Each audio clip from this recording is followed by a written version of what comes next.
uma leitura bíblica no Evangelho de Lucas, capítulo 5.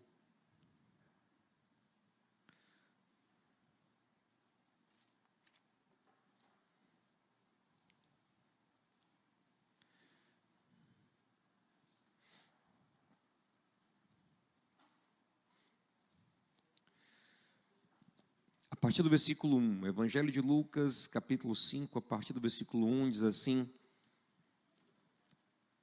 certo dia, Jesus estava perto do lago de Genezaré, que é o mar da Galileia, e uma multidão o comprimia de todos os lados para ouvir a palavra de Deus. Então ele viu à beira do lago 2 barcos, deixados ali pelos pescadores que estavam lavando as suas redes. Entrando em um dos barcos, o que pertencia a Simão, pediu-lhe que o afastasse um pouco da praia. Então sentou-se e do barco ensinava o povo.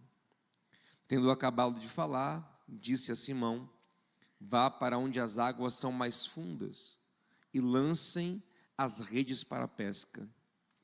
Simão respondeu: mestre, trabalhamos muito a noite inteira e não pegamos nada, mas porque és tu quem está dizendo isto, ou, em outra tradução, sobre a tua palavra, vou lançar as redes. Quando o fizeram, pegaram tal quantidade de peixes que as redes começaram a se romper. Então fizeram sinais aos seus companheiros no outro barco para que viessem ajudá-los. Eles vieram e encheram ambos os barcos a ponto de começarem a afundar. Quando Simão Pedro viu isso, ajoelhou-se aos pés de Jesus e disse: afasta-te de mim, Senhor, porque eu sou um homem pecador. Pois ele e todos os seus companheiros estavam perplexos com a pesca que haviam feito, como também Tiago e João, os filhos de Zebedeu, que eram sócios de Simão. Jesus disse a Simão: não tenha medo, de agora em diante você será pescador de homens. Eles então arrastaram seus barcos para a praia, deixaram tudo e o seguiram.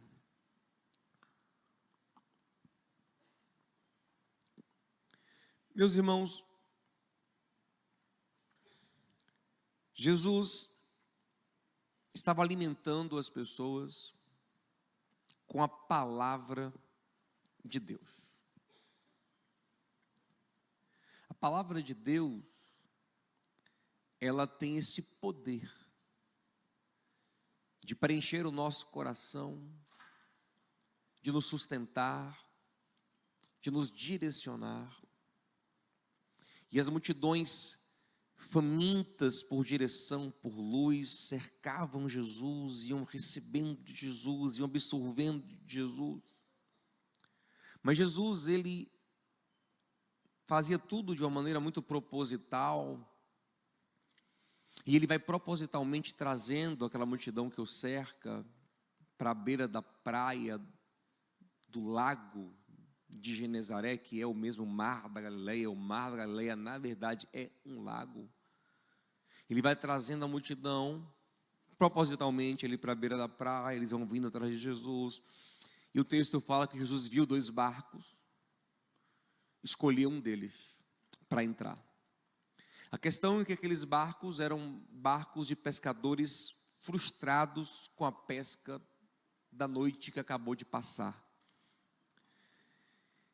Homens que tentaram pegar peixe a noite toda e não pegaram nada. E certamente eles não estão felizes com isso, né? De trabalhar um dia inteiro, fechar sua loja sem vender nada, não é legal. Você passar o dia inteiro tentando oferecer um produto, fechar um cliente e não conseguir nada, não é bom. Você passar a noite inteira tentando pescar, não pegar nada, certamente é ruim. E o texto fala que eles estão lavando as redes, né? Imagina, você tem que arrumar a loja que não vendeu nada. Aquele dia que um monte de gente entrou, bagunçou as roupas, bagunçou os produtos, olhou e não levou nada. E no fim do dia você tem que rearrumar a loja, rearrumar o estoque, varrer a loja, limpar a loja, sem ter vendido nada. É o que está sentindo.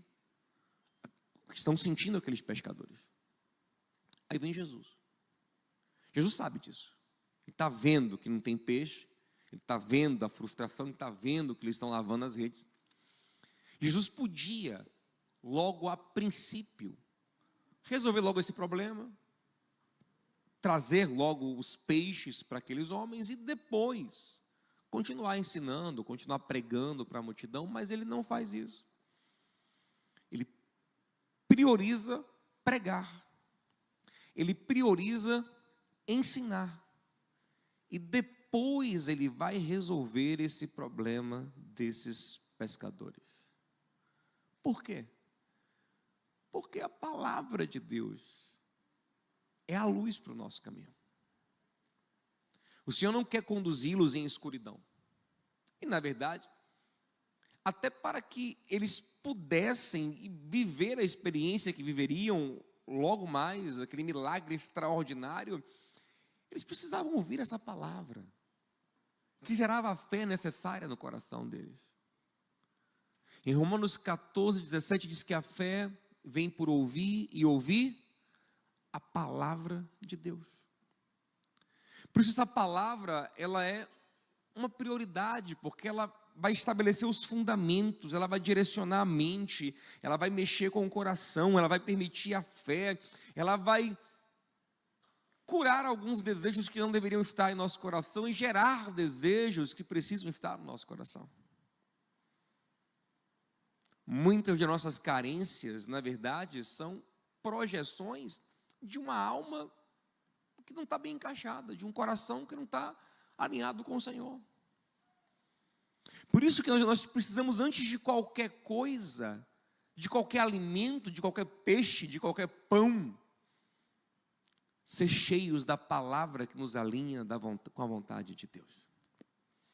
Por isso que nem só de pão vive o homem, mas antes de toda a palavra que vem da boca de Deus. Não adianta a gente está buscando um monte de coisa, tentando matar um monte de sede, se o nosso coração está desalinhado. Por isso que o Senhor diz em Mateus 6, busquem em primeiro lugar o reino de Deus e a sua justiça, e as demais coisas, o que vocês precisam, será acrescentado nesse alinhamento. Jesus disse em João 15, se as minhas palavras estiverem em vocês, e vocês estiverem em mim, pedirão tudo o que quiserem, e vos será feito. Você entende? Então a coisa mais preciosa que pode acontecer conosco é o nosso coração se alinhar ao de Deus. É a nossa mente ser renovada para que então possamos experimentar a boa, agradável e perfeita vontade de Deus. Se a sua mente não é renovada, seu coração não é renovado, eu vou te falar uma coisa, você vai pisar em tesouro e vai valorizar coisas que não tem valor nenhum. Por isso que uma das metáforas que Jesus usa sobre o evangelho pregado para quem não valoriza é lançar pérolas, que é uma joia, ainda naquele tempo era ainda mais valorizada do que é hoje até. Lançar pérolas ao quê? Gente, pouco valoriza pérola. Você jogar uma fruta até apodrecida, ele gosta ou não? Ele valoriza ou não? Você entende?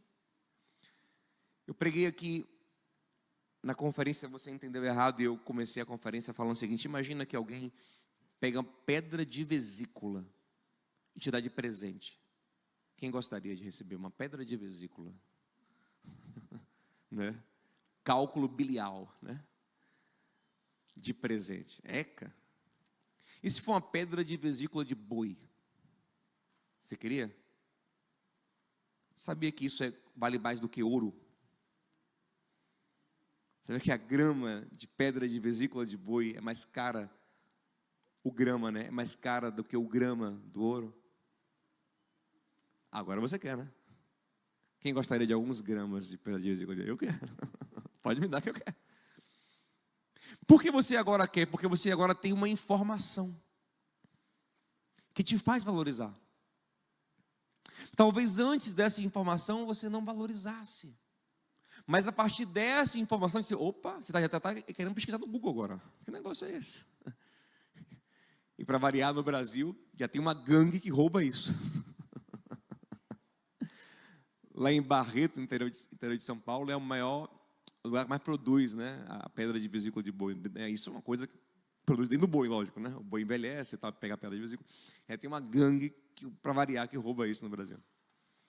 Isso é um tesouro, uma fortuna, porque lá na medicina oriental, tradicional, eles usam isso para supostamente curar doenças e tal. Então, exportam isso, é um tesouro. Agora, talvez você queira, porque uma informação lhe foi dada. Então, observe que não adiantava eu chegar para você, talvez, e te desse um potinho com pedra de vesícula de boi, que você chegar ali e jogar fora e ainda me xingar. Que pastor sem noção, velho. Me deu um pote com pedra de vesícula. Mas agora que eu te falei sobre o quanto isso é valioso, você pegaria esse potinho e você diria, que pastor maravilhoso. Então, antes de te dar alguma coisa, eu precisava te dar uma informação que te ilumina. Você entende isso?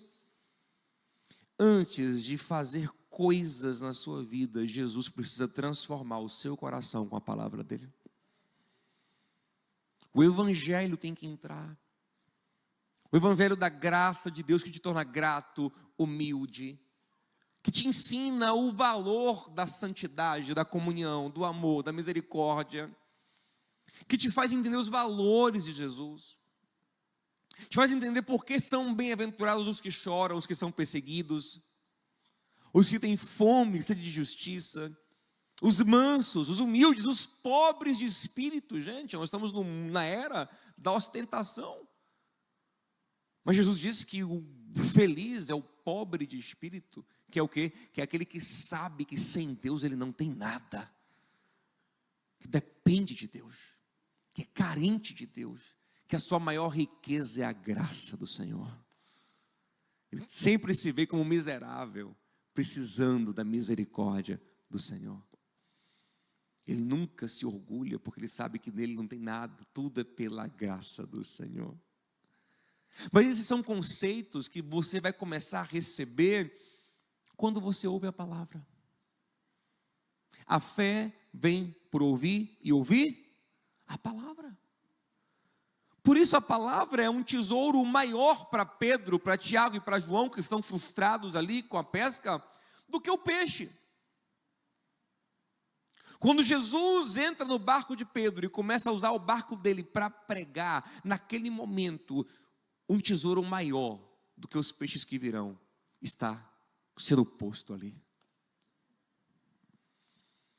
Quando Marta e Maria e Lázaro receberam Jesus, nesse mesmo evangelho, no capítulo 10, Marta, ela achou que, tipo assim, eu vou ouvindo aí a conversa dele, enquanto eu vou adiantando outras coisas.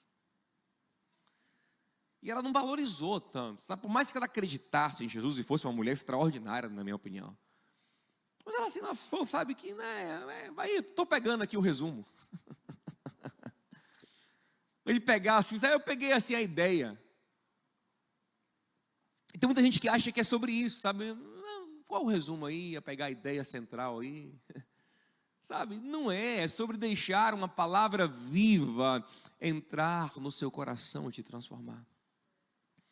Hebreus 4,12 diz que a palavra de Deus é viva e eficaz e penetra mais fundo do que uma espada afiada dos dois lados, e ela entra em nós para nos ajudar a discernir as nossas intenções,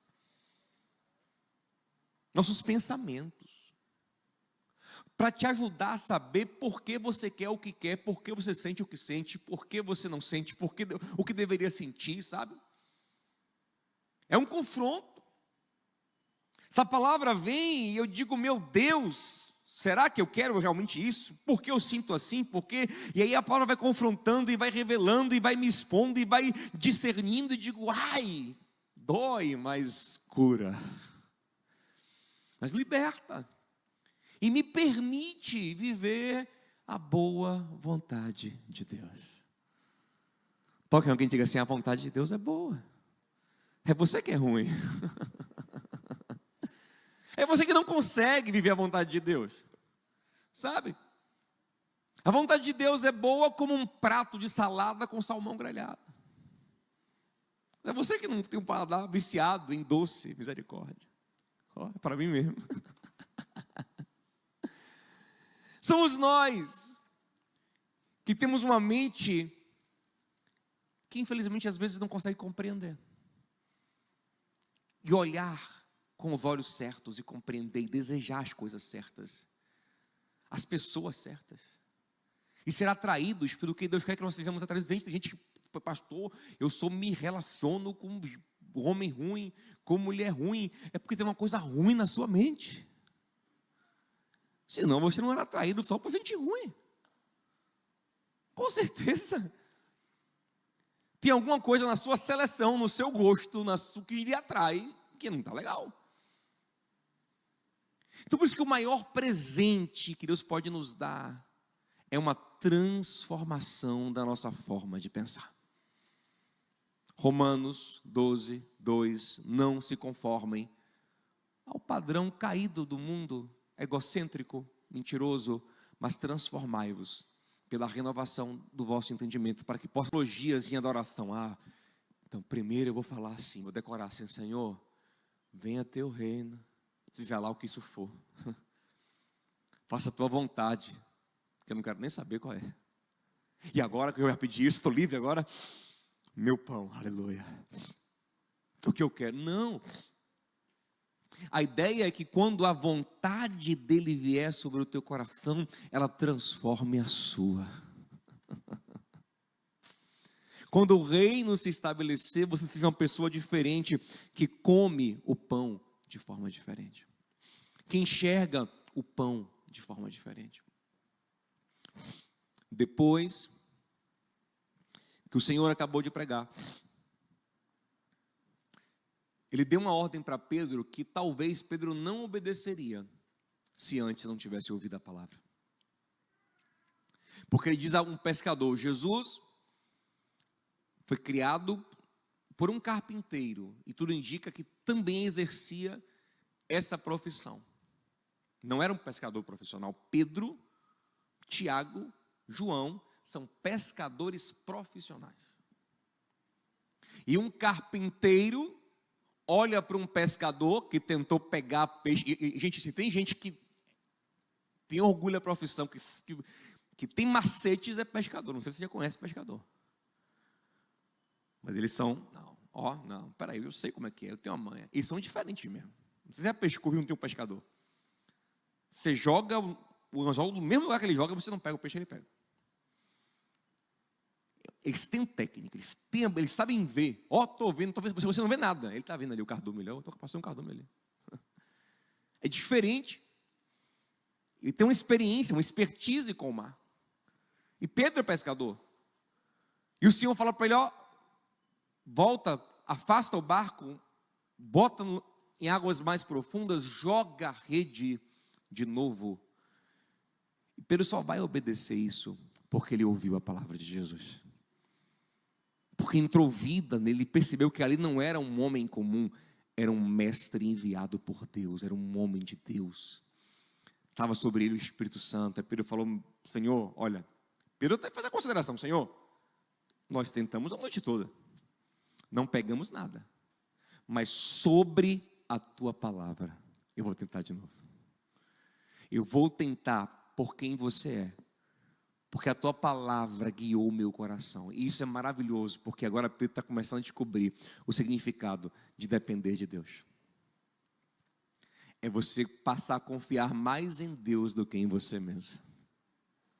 Mas só acontece se você primeiro for exposto à palavra, ao Evangelho, à Escritura, a pregação, a comunhão, a meditação. Por isso que o Salmo 1 diz que bem-aventurado é o homem que medita na palavra de dia e de noite. Ele é como a árvore plantada que dá fruto e prospera. Por quê? Porque essa palavra entrando no seu coração lhe permite um alinhamento com o Deus que tudo faz em nossas vidas. Pedro vai porque ele primeiro ouviu a palavra. E sobre a tua palavra eu lançarei a rede. Deixa eu te falar uma coisa, meu irmão. Você tem que caminhar sobre a palavra de Deus. Começar a se mover, tomar decisões da vida. Com quem vai se relacionar, como vai se relacionar, para onde vai, o que vai fazer da vida sobre a palavra de Deus. Isso não quer dizer que você, estou com uma dúvida aqui, você abre aqui a Bíblia e aí você vê um versículo, isso te responde. Eu até respeito quem de algum momento fez isso, mas não é sobre isso que eu estou falando, mas é sobre uma palavra que transforma a sua forma de pensar, que alinha o teu coração com o de Jesus. Repito João 15, se as minhas palavras estiverem em vocês, vocês estão em mim, minhas palavras em vocês, pedirão tudo o que quiserem, e vos será feito. É um alinhamento. Então por isso eu preciso me dedicar a isso. Eu preciso encher meu coração da palavra. Eu preciso buscar, eu preciso desejar, eu preciso querer entender o que Deus quer, qual é a vontade de Deus, quem é esse Deus, se existe um Deus, quem é esse Deus? Você tem que responder isso. Porque se existe um Deus, conhecê-lo é a coisa mais significativa que você pode fazer na vida. Se você decidir que Deus é outro Deus, é o Deus de outra religião, beleza, eu respeito, mas conheça esse Deus então. Porque se existe um Deus, não tem nada mais importante do que conhecer esse Deus que dá destino à vida, esse Deus que todas as coisas fez para um propósito. Provérbio 16 diz que Deus fez tudo por um propósito. Diz assim, o homem planeja seu caminho, mas o Senhor é quem dá a resposta final. E aí? Aí ele fala no versículo 3 assim, então consagre teus planos ao Senhor para que eles sejam bem-sucedidos. Ou seja, seus planos só serão abençoados se submetidos ao Senhor. Então quem é esse Senhor? O que Ele quer? É a coisa mais importante da minha vida. Eu tenho que desejar isso, conhecê-lo, entender, compreender qual é a sua vontade. E aí sobre a tua palavra eu lançarei a rede. Eu vou te falar uma coisa, em nome do Senhor Jesus. Muita coisa na sua vida que você tentou e se frustrou, você vai reviver, mas agora sobre a palavra de Deus. Eu tentei, Senhor, do meu jeito, com a minha força, com a minha habilidade, e não foi. Agora eu vou tentar de novo. E Pedro vai usar de novo a força dele, vai usar a habilidade dele, mas não vai confiar nelas. Ele vai confiar no Senhor. Isso é maravilhoso. E qual é o resultado? Ele puxa a rede no mesmo lago e a rede vem lotada de peixe. Mas vem muito peixe de forma que não está cabendo no barco de Pedro. Então ele dá sinal ao outro barco. E o outro barco vai encostar, ele vai dividir a carga e mesmo assim fica no limite da capacidade de carga dos barcos, porque o texto fala que eles estão quase afundando. Ele pergunta, o Senhor perdeu a mão? Por que o Senhor traz tanto peixe para um barco que nem cabe? Porque o texto nos diz no começo, que desde o começo ele viu 2 barcos. E isso é para mim uma das coisas mais importantes desse texto. Jesus viu 2 barcos. Ele entrou em um, mas ele já tinha visto 2. E é muito importante que você entenda isso. Tudo que Jesus faz nas nossas vidas, tudo que o Senhor faz na nossa vida, é sempre pensando também no outro barco. Você tem ideia de qual é o outro barco que o Senhor quer encher através da sua vida? Porque você deveria ter. Observe que Jesus, quando enche o barco de Pedro, não deixa sombra de dúvidas de qual é o outro barco. Pedro rapidinho, gente, encosta. Já encostou outro barco e já encheu. Porque em nosso coração já deveria haver esse senso de responsabilidade com alguém em vista. Já deveríamos nos entender como responsáveis por abençoar e por ajudar outras casas que não são só as nossas, outros filhos que não são só os nossos, outros pais que não são só os nossos, outros barcos que não são só os nossos. E muitas vezes, sabe por que Deus não pode encher o seu barco dessa forma? Porque você afunda com a carga. Você faz igual o Smigol, precioso. Só alguns entenderam. Senhor dos Anéis. Você acha que tudo é seu. Você se apega demasiadamente. Não, se caiu no meu barco, é meu. Se Deus quisesse no outro barco, Ele mandava para o outro. Se Ele mandou para o meu, é meu. Ninguém toca aqui, meu. Isso que está lhe afundando, talvez. Leia Provérbios 11, 24. Diz assim, quem retém mais do que é justo, ser-lhe-á, ou lhe será, em puro prejuízo. É preciso discernir o que vem para a sua mão, mas que não pode parar em você. O que deve chegar na vida de uma outra pessoa. Eu vou lhe dizer, nem tudo que chega na sua mão é para você. E discernir isso é a sabedoria talvez mais fina desse texto aqui. Compreender que veio para mim, mas que eu tenho que dispensar. Eu tenho que encher outra vida, isso é muito precioso. É entender mordomia, é entender que você é um canal, é entender que tudo na verdade é do Senhor. É entender 2 Coríntios 9, como Paulo diz, Deus dá semente ao que semeia, para quem semeia pouco, Deus dá pouco, para quem semeia muito, Deus dá muito, e não é uma questão de retributiva, não, você dá pouco, Deus vai lhe dar pouco de castigo, se você dá muito, Deus vai lhe dar muito de recompensa, não é sobre isso, é sobre consciência, é sobre propósito. Eu sou pai de 2 filhos, e se eu quiser alimentar os 2, eu boto na mão da mais velha. Porque se eu colocar na mão do mais novo, ele come sozinho, corre, chora, esconde. Você entende? Então, a quem mais dá, mais recebe. Ele é capaz de repartir. Leia o texto, Paulo fala, repartiu, deu aos pobres. Deus multiplica a sua semente para que eles superabundem em fazer o bem. Mas se eu der a mais velha faz isso, graças a Deus, dá ao mais novo, compartilha. Mas se eu der ao mais novo, ele não dá, porque ele não tem maturidade, ele não tem consciência para isso. Toque em alguém e diga assim, meu irmão, tem 2 barcos. Qual é o outro barco? Às vezes eu vejo pessoas se queixando, dizem, pastor, lá na minha família é horrível, porque tudo pesa em mim. O filho da minha irmã vem me pedir ajuda. Minha mãe me pede ajuda. Eu digo, meu irmão, graças a Deus que o seu barco está cheio.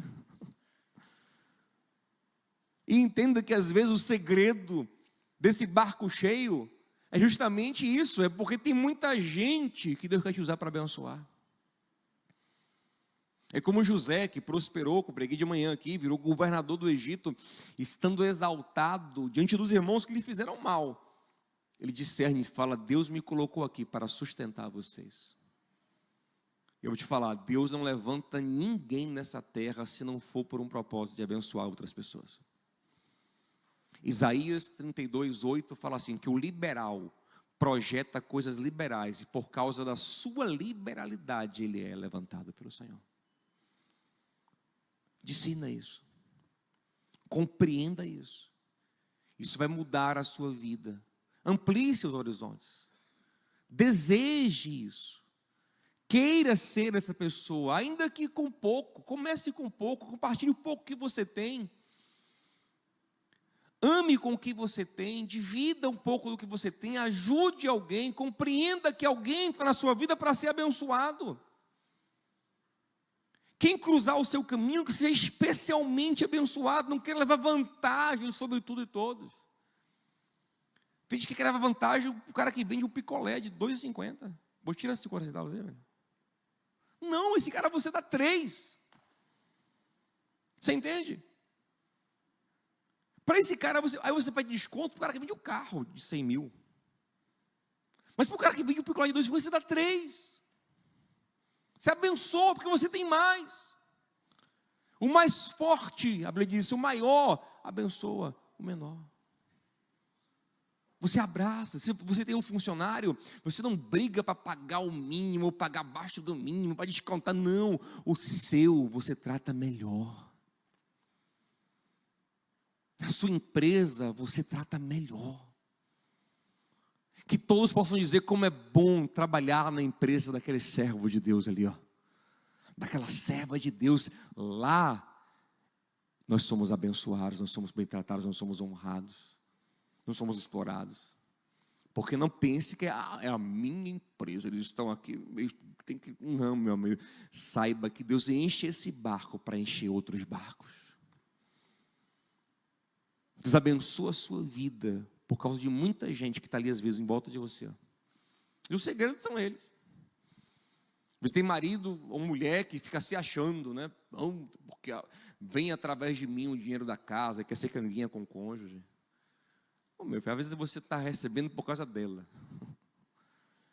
Mas ela é mais crente que você. É por causa dela orando ali por você que o Senhor falou, ó, por misericórdia dela eu vou abençoar. Quantas vezes Deus faz isso na Bíblia? Sabe? Então entenda que você é um canal de Deus. Dele, por meio dele e para ele são todas as coisas. O Senhor sempre viu os 2 barcos, ele continua vendo 2 barcos. Quando o Senhor nos ensina a oração do Pai Nosso, observe que a oração é toda no plural. Toda oração é uma consciência plural. Venha a nós o pão nosso, nos perdoe, nos livre. Não tem singular. Porque essa consciência individualista não faz parte do Evangelho. É por isso que eu falei que primeiro você tem que ouvir a palavra, para depois experimentar mais da graça de Deus. Então, senão você se choca com a própria palavra, você não vive a vontade do Senhor. E aí eu encerro com essa cena final, que é maravilhosa, porque quando o barco de Pedro é cheio, ele compartilha, ele entende que isso mostra um Pedro que está sendo transformado pela palavra, ele compartilha e ele se joga no chão, e ele fala, Senhor, se afaste de mim. Isso é lindo demais. Isso aqui é a postura de quem está entendendo o Evangelho. Quem não está entendendo o Evangelho, ele se aproxima de Deus de maneira individualista, egoísta e arrogante. E quando recebe alguma bênção, acha que Deus não fez mais do que a obrigação, ainda quer mais. E acha pouco. E se acha santo, melhor do que os outros, e julga o outro. E dá testemunho assim, ó, porque eu pago o preço. Aleluia. Sabe por que a minha vida é assim? Oh, aleluia, porque eu sou santo. Tenho certeza que ele escolheu o meu barco porque eu paguei o preço. Santidade é aqui, viu, gente? Homem de Deus é aqui, viu? Aí, sabe? Arrogância, não. Quando Pedro viu aquele milagre no barco, ele disse, Jesus, houve um equívoco. Você deve ter escolhido o barco errado. Porque eu não sou a pessoa certa para ter alguém como o Senhor no meu barco. E quem de fato entende quem é Jesus, o que é o Evangelho, quão santo é o nosso Deus, ele começa a ter esse constrangimento, Senhor, eu não sou digno do teu amor. Eu não sou digno de andar contigo, se afaste de mim. Um crente que nunca orou assim, nunca entendeu o Evangelho. É interessante, porque Isaías capítulo 6 fala que no ano que morreu o rei Uzias, Isaías viu o Senhor no alto e sublime trono, na imagem do templo, e ele enchia o templo, suas vestes enchiam o templo, e os anjos voavam por cima dele, cobrindo o rosto, cobrindo os pés, e cantando uns para os outros: santo, santo, santo é o Senhor. E ele, diante daquela visão tão santa, e ele sendo tão sujo, mesmo sendo já um profeta, ele diz: ai de mim, que roubada agora, como é que eu estou aqui, não deveria estar aqui, minha boca é suja, ando com a galera de boca suja, e os meus olhos estão vendo o Senhor dos Exércitos. E a palavra de Deus é: não, Isa, você é bênção, não é essa. O Senhor confirma que ele é sujo, mas o Senhor manda um anjo que pega uma brasa e santifica a boca dele. Diz: não tenha medo, porque eu estou santificando você. Eu estou santificando você. A mesma coisa acontece com Pedro. Pedro está aqui quebrantado. O Senhor fala: não, Pedro, você é gente boa. Não, eu escolhi porque você pagou o preço. Não. O Senhor em nenhum momento diz que ele, não. O Senhor fala: não tenha medo, você se tornará, como quem diz, eu te farei mais do que pescador de peixe. Você vai pescar gente. Não pelo seu mérito, mas pela minha graça. E voltando a Isaías, Isaías diz: no ano que morreu o rei Uzias. Isso é simbólico, porque sabe quem foi o rei Uzias?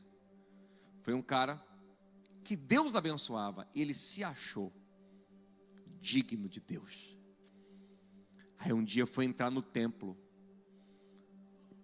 pegou o incensário para oferecer incenso. Olha que coisa interessante. Aí os sacerdotes disseram: rei, não lhe cabe fazer isso, não é teu ministério, você não foi chamado para isso, a lei do Senhor manda não fazer isso, não faz isso. E Deus fala que ele se irou, ele se revoltou, ele não recebeu a exortação, ele se achou que quem são? Eu sou o Uzias abençoado. E Deus fala que quando ele se irou contra a palavra de Deus, a lepra começou a brotar na sua testa e tomou seu corpo todo, e ele morreu leproso, porque achou que era digno. Era um homem abençoado, mas se achou digno. Isaías é o contrário. Ele não pediu para entrar no templo, Deus colocou ele lá. Ele disse: ai de mim, Deus disse: não temas. Aí do mesmo incensário que Uzias pegou indignamente, Deus pega uma brasa do incensário. Você não pode me pegar à força, mas eu posso te dar pela minha graça. Evangelho é isso, é cair aos pés do Senhor e dizer: eu sou indigno, eu não mereço, e Ele dizer: e eu te santifico. E pela graça você vai sendo santificado, pela gratidão, pelo amor.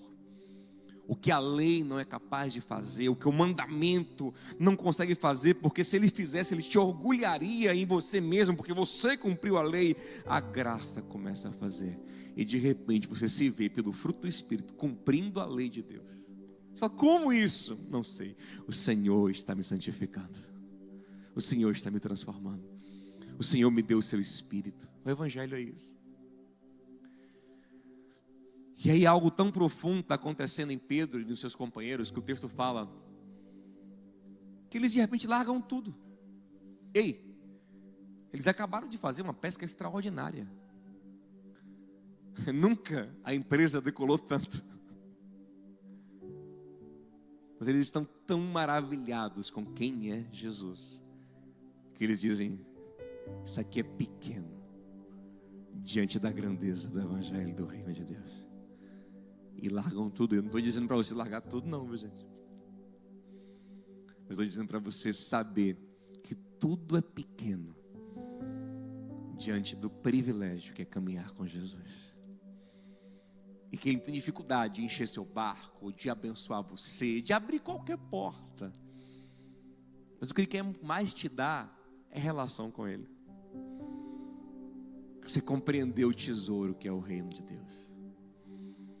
Onde estiver o teu tesouro, aí estará o teu coração.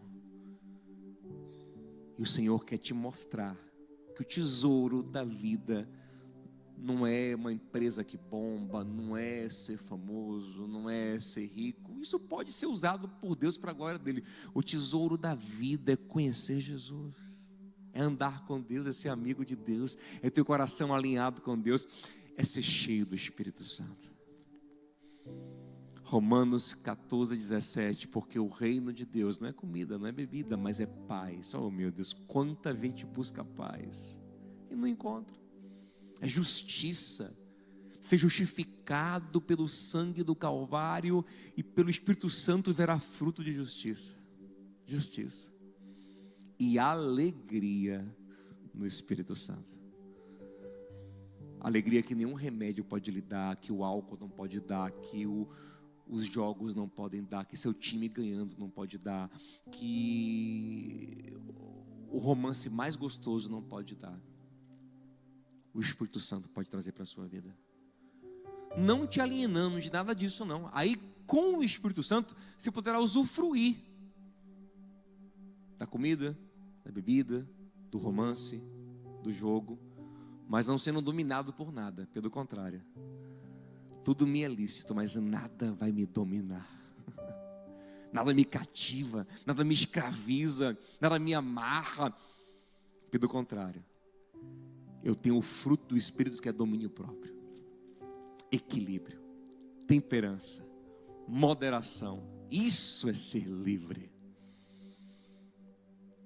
É não ter apegos, não ter medos existenciais. É andar pela fé. Saber que aquele que começou a boa obra na minha vida, ele vai aperfeiçoá-la, com barco, sem barco, com rede, sem rede. Tudo isso é ferramenta. O tesouro é Ele, é andar com Ele, é ser amigo dEle, é ser perdoado por Ele, é seguir Ele pelo caminho. Te convido a ficar em pé em nome de Jesus.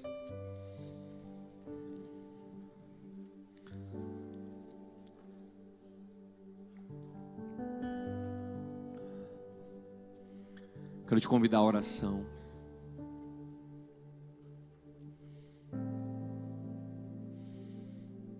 Que essa oração hoje inclua o pedido de revelação. Talvez hoje você sofra, não por ter ou não ter, mas simplesmente por não ter compreensão, revelação. E essa revelação vai mudar os teus sentimentos. Você tem coragem de enxergar? Que o Senhor nos faça ver para a glória dEle. Ver quem Ele é, ver quem nós somos a partir da revelação dEle, ver qual é o propósito dEle, qual é a vontade dEle. Nos libertar dos cativeiros emocionais, carnais, que nos dominam e nos fazer livres nele. Se o Filho vos libertar, verdadeiramente sereis livres. Que nos faça ver que mais do que um barco, mais do que uma rede, existe um espírito, uma essência, e esse é o nosso tesouro. Mas também te peço que você ore para que Deus te mostre que existe um outro barco. Eu sei, você pensa no seu barco, você decorou o seu barco, você sonhou com o seu barco, você cuida do seu barco, glória a Deus por isso, mas saiba que o seu barco não é um fim em si mesmo, ele é só um instrumento. E que o seu barco deve servir outros barcos. Jesus viu 2 barcos. E eu tenho certeza que hoje Ele, olhando para você, está vendo também um outro barco junto de você. Está vendo uma outra vida, outros barcos, outras vidas. Que Deus abra os seus olhos, que ao receber uma bênção, você nem titubeie, mas você tenha certeza, ó, parte aqui é para abençoar aquele outro barco ali, sabe? Quando você recebe algo, você fala, opa, essa parte aqui eu vou deixar para fulano, já vou abençoar e vou separar para ele aqui, né? Só que você sabe que você é um instrumento de Deus, e assim Deus poderá fazer muitas coisas boas nas nossas vidas, amém, gente? Te convido a orar junto com o Ministério de Louvor. A gente canta orando aqui. Essa música final aqui, pra gente ir orando, todas são, né? Mas especialmente essa final aqui, pra gente ir orando, pensando na palavra, quebrantando o coração. Ore agora. Tesouro é poder falar com Ele também. Tesouro é ser ouvido por Ele. Amanhecer, nada pesquei, parecia ser apenas mais um dia como qualquer outro. Estava cansado, sem forças, desanimado. Fale com o Senhor sobre sua vida, suas frustrações, Decidido a lá seus medos. e parar. Deus conhece tua estrutura, sabe o que está fazendo. Mesmo que seja difícil, não pare, Ele está vendo. Colheu todas suas lágrimas e mandou eu te falar. Pegue o que Ele te entregou e volte para o mar, que é o seu lugar. Quem mandou largar a rede, quem mandou você parar. Volte para o mar alto, no lugar da tua vergonha eu vou te honrar. Quem mandou largar a rede, quem mandou você parar. Volte para o mar alto, no lugar da sua vergonha eu vou te honrar. Filho, eu vou te honrar. Amém. Vamos orar juntos. A maior honra é a presença dEle em nossa vida, é a comunhão com Ele. Não é sobre se vingar, não é sobre dar uma resposta a ninguém, não é sobre dar a volta por cima, responder aos que não acreditaram, aos que te humilharam. Não, é sobre ter uma vida sob nova direção. Eu imagino quem passou no outro dia lá e viu os barcos de Pedro, de João, as redes encostadas ou até emprestadas para alguém. Poderia ouvir uma plaquinha assim, se fosse o caso, sob nova direção. Cadê os meninos? Estão andando com Jesus. E assim vai ser a tua vida em nome de Jesus. Você vai experimentar a comunhão com o Senhor, o andar com o Senhor. Você crê nisso? Pai querido e amado, antes de tudo nós queremos pedir que o Senhor nos encha com a Tua palavra, alinhe o nosso coração com o Teu, alinhe nossa mente com a Tua, nos transforme para que possamos experimentar a Tua boa vontade. E aí, Senhor, que possamos lançar as redes da vida de novo, mas agora sobre a Tua palavra. Voltemos a nos relacionar sobre a Tua palavra. Voltemos a empreender, a lutar, a tentar, mas sobre a Tua palavra, com os Teus sentimentos, com os Teus propósitos. Oh, aleluia! Alinhados com a Tua vontade. Nos abre os olhos também, Senhor, para o fato de que nós não somos o único alvo do Teu agir. O Senhor tem visto o outro barco.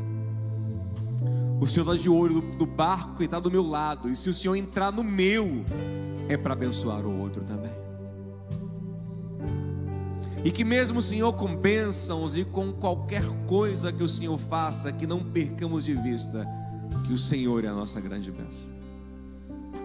Sempre que for preciso, que deixemos tudo de lado para nos concentrar ainda mais no Senhor.